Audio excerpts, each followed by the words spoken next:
Hi dear friends, ഇന്നത്തെ വീഡിയോയിൽ വലിയ പെരുന്നാളിൻ്റെ കുറച്ച് വിശേഷങ്ങളാണ് ഞാൻ നിങ്ങളായിട്ട് ഷെയർ ചെയ്യുന്നത്. അപ്പോൾ ഞാൻ ഇന്നലൊരു വീഡിയോ പോസ്റ്റ് ചെയ്തിട്ടുണ്ട് പെരുന്നാളിൻ്റെ തലേ ദിവസത്തെ വിശേഷങ്ങളായിട്ട്. പെരുന്നാളിൻ്റെ ഏറ്റവും വലിയ സന്തോഷം എന്ന് പറയുന്നത് നമ്മൾ രാവിലെ തന്നെ എണീച്ച് കുളിച്ച് ഡ്രസ്സൊക്കെ ചെയ്ത് ഈദ്ഗാഹിൽ നിസ്കരിക്കാൻ പോലാണ്. ഇപ്രാവശ്യം പിന്നെ പോകാൻ പറ്റാത്തതുകൊണ്ട് രാവിലെ തന്നെ എണീച്ച് വീട്ടിൽ തന്നെ നമ്മൾ നിസ്കരിച്ചെല്ലാവരും. പിന്നെയുള്ള സന്തോഷം എന്ന് പറയുന്നത് നമുക്ക് എല്ലാവരും ഒന്നിച്ചിട്ടുള്ള ഫുഡ് കഴിക്കലാണ്. അപ്പോൾ അതും പിന്നെ ഇപ്പോൾ പ്രവാസികളൊക്കെ ആകുമ്പോൾ അത്യാവശ്യം പുറത്ത് പോയിട്ടുള്ള സന്തോഷമാണ്. ഇപ്പോൾ ലോക്ക്ഡൗണൊക്കെ ആയതുകൊണ്ട് അധികം പുറത്ത് പോകാറില്ല. ഇപ്പോൾ കുറേ കാലത്തിന് ശേഷം ഇന്ന് ബീച്ചിലേക്ക് പോയിട്ടുണ്ട്. അപ്പോൾ അതിൻ്റെ വിശേഷങ്ങൾ കൂടിയാണ് ഞാൻ നിങ്ങളായിട്ട് ഷെയർ ചെയ്യുന്നത്. വീഡിയോ നിങ്ങൾക്ക് ഇഷ്ടപ്പെട്ടെങ്കിൽ ഒന്ന് ലൈക്ക് ചെയ്യാൻ മറക്കല്ലേ. അതുപോലെ തന്നെ സബ്സ്ക്രൈബ് ചെയ്യാത്തവരൊന്ന് സബ്സ്ക്രൈബ് ചെയ്ത് സപ്പോർട്ടും കൂടി ചെയ്യണേ. അപ്പോൾ ഇത് നമുക്ക് വീഡിയോയിലേക്ക് പോകാം. രാവിലെ തന്നെ പെരുന്നാൾ നിസ്കാരമൊക്കെ കഴിഞ്ഞ് ചായ കുടിക്കേണ്ട തയ്യാറെടുപ്പിലാണ്. സാധാരണ നമ്മൾ പഴംപൊരിയാണ് ഉണ്ടാക്കൽ. അപ്പം പഴം ഇപ്പം അടുത്ത കാലത്തായിട്ടൊന്നും കിട്ടിയിട്ടില്ല. അതുകൊണ്ട് തന്നെ ഈത്തപ്പഴം പൊരിച്ച് ഉണ്ടാക്കാമെന്ന് വിചാരിച്ച്.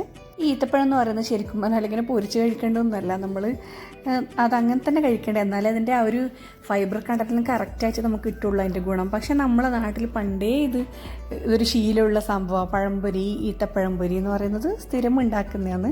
ഇപ്പം പിന്നെ ഇഷ്ടംപോലെ ഇവിടെ ഈത്തപ്പഴം കിട്ടാനുണ്ട്. നല്ല ചൂടുള്ള ക്ലൈമറ്റ് ആയതുകൊണ്ട് തന്നെ ഈത്തപ്പഴമൊക്കെ പഴുക്കുന്ന സമയം. അപ്പം നല്ല ചൂടുള്ള ഈത്തപ്പഴം പൊരിച്ചതും നല്ല സ്ട്രോങ് പാൽ ചായയാണ്. നമ്മൾ ബ്രേക്ക്ഫാസ്റ്റായിട്ട് പെരുന്നാളിൽ അങ്ങനെ ഉണ്ടാക്കില്ല. നമ്മൾ എന്താണോ ഫുഡ് ഉണ്ടാക്കുന്നത് കുറച്ച് നേരത്തെ തന്നെ ഉണ്ടാക്കിയിട്ട് അതങ്ങ് കഴിച്ച് തുടങ്ങലാണ്. പിന്നെ അന്നത്തെ ദിവസം പ്രത്യേകിച്ച് ഫുഡൊന്നുമില്ല. എന്താണോ ബിരിയാണി ആണെങ്കിൽ ബിരിയാണി, അതന്നെ ഒരു 2 നേരം കഴിക്കും, 3 നേരം 3 നേരം, അല്ലാണ്ട് ഓരോ നേരമായിട്ട് അങ്ങനെ പെരുന്നാളിൻ്റെ ഒന്നും ഉണ്ടാക്കില്ല നമ്മളവിടെ ഒന്നും. അപ്പോൾ അതുപോലെ തന്നെ നമ്മളും ഇപ്പോൾ ചായയും ബ്രേക്ക്ഫാസ്റ്റിൽ ഇതിൽ തന്നെ ഒതുങ്ങി.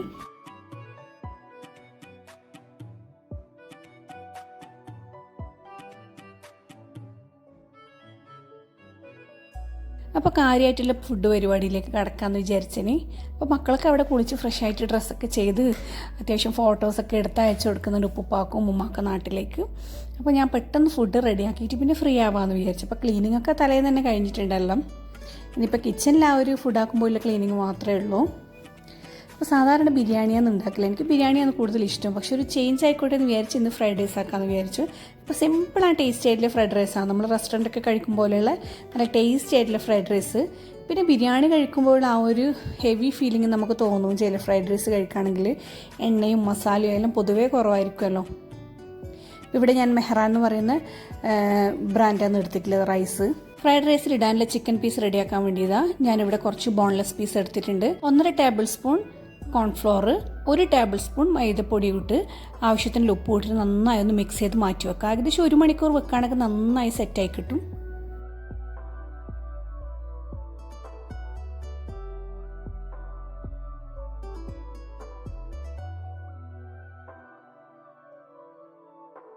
ഫ്രൈഡ് റൈസിനുള്ള റൈസ് ഇവിടെ റെഡി ആയിക്കൊണ്ടിരിക്കുന്നത്. അപ്പോൾ ഞാൻ വലിയൊരു പാത്രത്തിലാണ് വെച്ചിട്ടുള്ളത്. അപ്പോൾ ഫ്രൈഡ് റൈസ് ആകുമ്പോൾ നമുക്ക് ഊറ്റിയെടുക്കലാണെന്നല്ലോ, അറിയാമല്ലോ. അപ്പോൾ ഞാനിത് ഈ ലോങ് റൈസ് 1 മണിക്കൂർ വെള്ളത്തിൽ പുതിർത്തി വെച്ചിട്ടുണ്ടായിരുന്നു കഴുകിയിട്ട്. അതിനുശേഷം ഇതിങ്ങനെ ആവശ്യത്തിലധികം വെള്ളം ചേർത്തിട്ട് വെള്ളം ഒഴിച്ചിട്ട് അതിലൊന്ന് വേവിച്ചെടുക്കലാണ്. 80% മാത്രമേ ഇത് വേവേണ്ട ആവശ്യമുള്ളൂ. വെള്ളത്തിലേക്ക് ആവശ്യമുള്ള ഉപ്പും പിന്നെ ഒരു 1.5 ടേബിൾ സ്പൂൺ വെജിറ്റബിൾ ഓയിലും കൂടി ഞാൻ ചേർത്തിട്ടുണ്ട്. അപ്പോൾ ചോറിങ്ങനെ നന്നായി ഉതിർന്ന് നിൽക്കും. അപ്പോൾ ചോറിൻ്റെ അകത്തുള്ള ആ ഒരു വെള്ള പാർട്ടൊക്കെ മാറിയിട്ട് ഒന്ന് വെന്താൽ മതി. പിന്നെ ഇതാ നല്ലോണം ഊറ്റിയെടുത്തിട്ട് ഇങ്ങനെ ഒന്ന് നിരത്തി വെച്ചിട്ടുണ്ട് അതിൻ്റെ ചൂടൊക്കെ ആറാൻ വേണ്ടിയിട്ട്. ഇത് കംപ്ലീറ്റ് ആയിട്ടൊന്ന് ചൂടാറിയതിന് ശേഷമാണ് നമ്മൾ ബാക്കിയുള്ള കാര്യങ്ങളൊക്കെ ചെയ്യുന്നത്. അപ്പോൾ ഇതാ കുറച്ചധികം തന്നെ റൈസ് ഉണ്ടാക്കിയിട്ടുണ്ട്. ഇപ്പോൾ വലിയൊരു മൂടിയിലും പിന്നെ വേറൊരു പാത്രത്തിലായിട്ട് ഇങ്ങനെ നിരത്തി വെച്ചിട്ടുണ്ട്.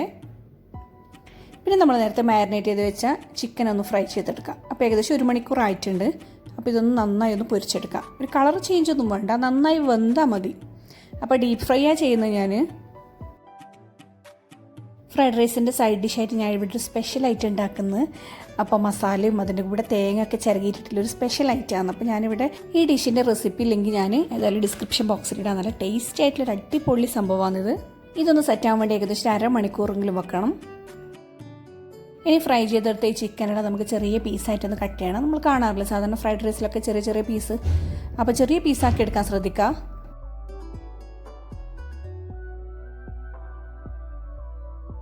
പിന്നെ റൈസിലേക്ക് വേണ്ടി ഞാനിവിടെ ഒരു 4 മുട്ട എടുത്തിട്ടുണ്ട്. 4 മുട്ടയിലേക്ക് ആവശ്യത്തിന് ഉപ്പും പിന്നെ കുറച്ച് കുരുമുളക് പൊടിയും കൂടിയിട്ട് നന്നായി ഒന്ന് അടിച്ചെടുക്കാം. ഇനി നമുക്ക് ഈ മുട്ട ഒന്ന് വേവിച്ചെടുക്കാം. അപ്പോൾ ഞാൻ അത്യാവശ്യം വലിയൊരു പാത്രം തന്നെ എടുത്തിട്ടില്ല, കാരണം നമുക്ക് ഇതിലേക്ക് തന്നെയാണ് ഫ്രൈഡ് റൈസ് റെഡിയാക്കേണ്ടത്. കുറച്ച് വെജിറ്റബിൾ ഓയിൽ ഒഴിച്ച് നമുക്കിതിലേക്ക് മുട്ട ഒഴിച്ച് കൊടുത്തിട്ട് ഒന്ന് ചിക്കി എടുക്കാം. അപ്പോൾ ഒരുപാട് വേവിക്കേണ്ട ആവശ്യമില്ല, ജസ്റ്റ് ഒന്ന് വെന്താൽ മാത്രം മതി. പിന്നെ ഒരു ചെറിയ ചെറിയ പീസാക്കാം. ഒരു മരത്തിൻ്റെ കയ്യിലോടെ ജസ്റ്റ് ഒന്ന് ഉടച്ചു കൊടുത്താൽ മതി മുട്ട. ഇനി നമുക്കിതിലേക്ക് നേരത്തെ ഫ്രൈ ചെയ്ത് കട്ട് ചെയ്ത് വെച്ചിട്ടിരിക്കുന്ന ചിക്കനും കൂടി ചേർത്ത് കൊടുക്കാം. എന്നിട്ട് നന്നായിട്ടൊന്ന് മിക്സ് ചെയ്യാം.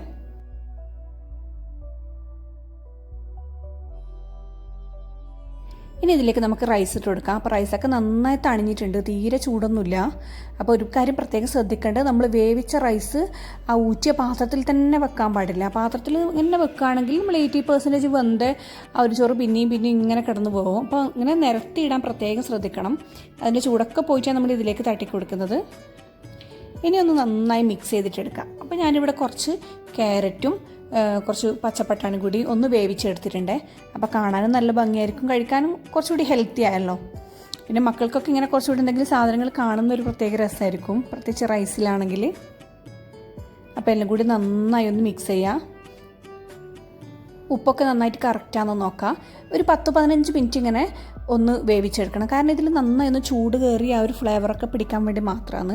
പിന്നെ ഇതിലേക്ക് കുറച്ച് വൈറ്റ് പെപ്പറും കൂടി ആഡ് ചെയ്യുന്നുണ്ട്. പിന്നെ ഇതാ ഞാൻ ഒരു ടേബിൾ സ്പൂൺ നെയ്യും കൂടി ചേർക്കുന്നുണ്ട്. അപ്പോൾ പ്രത്യേക ഒരു മണവും ഒരു ടേസ്റ്റും കൂടിയാണ് ഈ ഒരു നെയ്യ് ചേർക്കുകയാണെങ്കിൽ. നെയ്യ് ചേർത്തൊന്ന് ഇളക്കിയിട്ട് ഒന്ന് അടച്ച് വെച്ചാൽ മതി, ഏകദേശം ഒരു 10-15 മിനിറ്റ്. അപ്പോൾ നല്ല കറക്റ്റായിട്ട് സെറ്റായി കിട്ടും ചോറ്. ഇതൊക്കെ കണ്ടില്ലേ, കാണാൻ തന്നെ നല്ല ഭംഗിയുടെ നമ്മുടെ റെസ്റ്റോറൻറ്റിലൊക്കെ കിട്ടും പോലെയുള്ള നല്ല ടേസ്റ്റി ആയിട്ടുള്ള ഫ്രൈഡ് റൈസാണ് കാണാനും അതേ കഴിക്കാനും ഇതൊക്കെ. അപ്പോൾ ഇതാ ഉണ്ടാക്കി കഴിഞ്ഞ ഉടനെ വിളമ്പാൻ നിൽക്കിയെന്ന്. അതിൻ്റെ ഇടയിൽ നമ്മൾ ചിക്കനെല്ലാം ഫ്രൈ ചെയ്ത് എടുത്തിട്ടുണ്ട്. അപ്പോൾ ഇതാ കണ്ടില്ലേ, ഇങ്ങനെ ഉതിർന്ന് നിൽക്കുന്നുണ്ട്. അപ്പം നല്ല ആ ഒരു ട്രഡീഷണൽ സ്റ്റൈലിൽ തന്നെ വിളമ്പാന്ന് വിചാരിച്ചു. ഇതുപോലെയുള്ള കുഴിയിലെ പാത്രത്തിലാക്കി ഫില്ല് ചെയ്യുക, എന്നിട്ട് അതിലേക്ക് തട്ടിക്കൊടുക്കുക. അപ്പോൾ പെരുന്നാളല്ലേ, കുറച്ച് മൊഞ്ചായിക്കോട്ടെ എന്ന് വിചാരിച്ച്.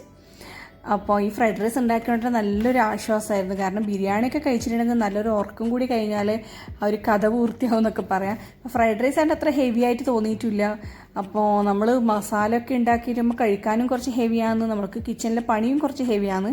അപ്പോൾ ഇത് നല്ല സിമ്പിളായിട്ട് തോന്നി, അതുകൊണ്ട് നമുക്ക് കഴിച്ചിട്ടും വലിയ ബുദ്ധിമുട്ടൊന്നും തോന്നിയില്ല. അപ്പോൾ ഫ്രൈഡ് റൈസ് നിങ്ങൾ ഇതുവരെ ഉണ്ടാക്കിയില്ലെങ്കിൽ ഈ ഒരു സ്റ്റൈലൊന്നും ഉണ്ടാക്കി നോക്കാം, നല്ല സൂപ്പർ ടേസ്റ്റാണ്.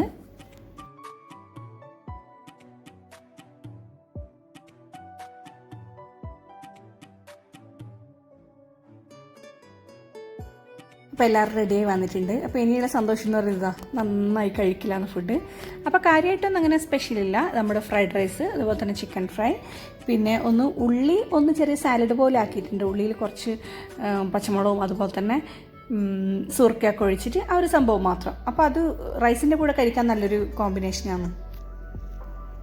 അങ്ങനെ അൽഹംദുലില്ലാ ഫുഡൊക്കെ നന്നായി കഴിച്ചു.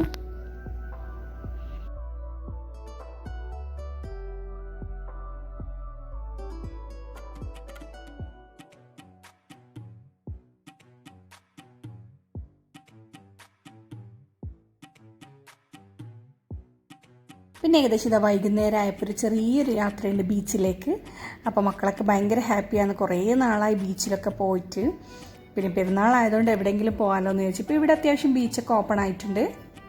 അപ്പോൾ ചെറുതായൊരു ചൂടുണ്ട്, പക്ഷെ എന്നാൽ പോലും പെരുന്നാളിൻ്റെ ദിവസം ഒരു നല്ലൊരു സന്തോഷം തന്നെയാണ് ഇങ്ങനെയുള്ള കുഞ്ഞു കുഞ്ഞു ട്രിപ്പൊക്കെ. ഖത്തറിലുള്ള ദുഃഖാൻ എന്ന് പറഞ്ഞൊരു ഫാമിലി ബീച്ചിലേക്കാണ് നമ്മൾ പോയത്. അപ്പോൾ അത്യാവശ്യം ആൾക്കാരൊക്കെ ഉണ്ടായിരുന്നു അവിടെ. പ്രത്യേകിച്ച് ഈ ഒരു ഫാമിലി തന്നെയാണ് അവിടെ ഉള്ളത്. കുട്ടികളായിട്ട് എൻജോയ് ചെയ്യാൻ വേണ്ടിയിട്ട് ഓൾമോസ്റ്റ് എല്ലാവരും വന്നിട്ടില്ലേ. അപ്പോൾ മക്കളിതാ നല്ല ഹാപ്പിയാണ്, കുറേ കാലത്തിന് ശേഷം പുറത്ത് പോകുന്നതുകൊണ്ട് തന്നെ. അപ്പോൾ അത്യാവശ്യം വെള്ളത്തിലൊക്കെ കളിക്കാനുള്ള ഡ്രസ്സെല്ലാം എടുത്തിട്ടാണ് കുട്ടികളൊക്കെ വന്നത്.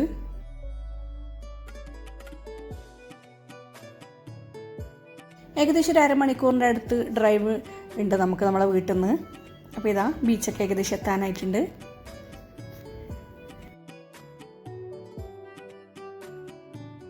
അപ്പോൾ ഇതാണ് നമ്മുടെ ബ്യൂട്ടിഫുൾ ആയിട്ടുള്ള ദുഃഖാൻ ബീച്ച്. അപ്പോൾ ഏകദേശം ഒരു മഗ്രിബ് കഴിയുന്നവർ ഇവിടെ നിന്ന് തന്നെ വെള്ളത്തിൽ കളിച്ച് തിമിർത്തു എന്ന് വേണമെങ്കിൽ പറയാം. ഒരുപാട് ഫാമിലീസും കുട്ടികളൊക്കെ വന്നിട്ടുണ്ടായിരുന്നു ആ ഒരു സമയത്ത്. പിന്നെ ഈവനിങ് ആവും തോറും ഇങ്ങനെ ആൾക്കാർ കൂടിക്കൂടി വരുന്നുണ്ടായിരുന്നു. പക്ഷെ അത്ര റഷ് ആയിട്ടും തോന്നിയില്ല, ഒരു വൈഡ് ഏരിയ ആയതുകൊണ്ട്. അപ്പോൾ അൽഹംദുലില്ലാ ഇതൊക്കെയായിരുന്നു നമ്മുടെ വലിയ പെരുന്നാളിൻ്റെ വിശേഷങ്ങൾ. വീഡിയോ എനിക്ക് ഇഷ്ടപ്പെട്ടെന്ന് വിചാരിക്കുന്നു. അപ്പോൾ ഇൻഷാ അല്ലാഹ് നല്ലൊരു വീഡിയോ ആയിട്ട് വീണ്ടും കാണാം. അതുവരെ ടേക്ക് കെയർ, ബൈ.